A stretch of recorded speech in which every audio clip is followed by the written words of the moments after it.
नमस्कार मंडळी, तुम्हाला माझ्या हे जे पायावर दिसतंय असं वाटेल की एखाद्या गवताची काडी वगैरे आहे. कारण हे आपण जर पाहिलं तर गवताच्या काडीसारखं दिसतं, पण ही गवताची काडी वगैरे काय नसून एक कीटक आहे बघा. त्या कीटकाचं नाव आहे तणपिसू. आणि असं म्हणतात किंवा असं बरेच जण सांगतात, जे जुने लोक आहेत ते, हे जर कीटक जनावराच्या पोटात गेलं तर जनावर डायरेक्ट मरतं. कारण जनावराला आपण जो चारा टाकतो, जो कडबा टाकतो किंवा जी वैरण टाकतो, त्याच्यामध्ये हे चिटकून बसतं आणि ते अगदी त्याच्या रंगासारखं किंवा अगदी त्या चाऱ्यासारखंच हे दिसायला आहे. त्यामुळे ते जनावरांना त्याच्यामधला फरक कळत नाही आणि ते नकळतपणे त्या चाऱ्यासोबतच पोटामध्ये जातं. आणि पोटात गेल्यामुळे हे विषारी किडू आहे, तर यापासून विषबाधा होऊन जनावरं दगवतात.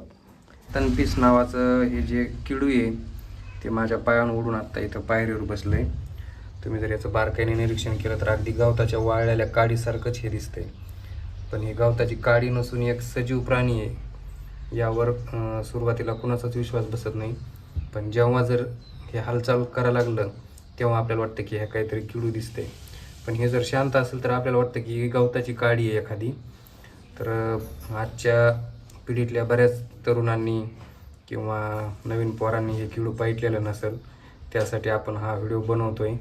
या किड्याला कदाचित मी व्हिडिओ बनवत असल्याची चाहूल लागते वाटते आणि तो असा भिवून दूरवर पळण्याचा प्रयत्न करतोय.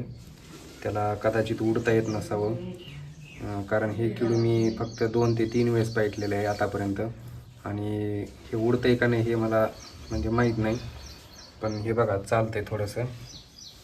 त्याला मी थोडं डवचितो बघा, लगेच चालतंय ते. तर गवताच्या काडीसारखं दिसणारं बघा, याला वर असे 2 शिंगासारखे म्हणजे शिंगच आहेत म्हणायचं ते.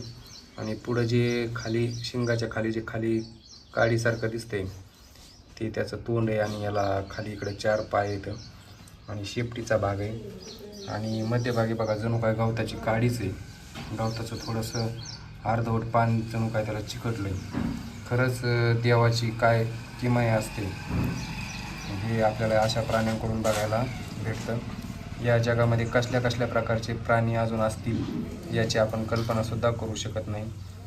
तर अशा प्रकारचा प्राणी किंवा अशा प्रकारचं किडू कधी तुम्हाला तुमच्या परिसरामध्ये आढळलं का, आम्हाला कमेंटमध्ये अवश्य कळवा. हे जनावरांना तर घातक असतंच, पण माणसाला यापासून काही धोका उद्भवू शकतो का, ते सुद्धा जाणकारांनी कमेंट बॉक्समध्ये आम्हाला सांगावं. पुन्हा भेटूया. धन्यवाद.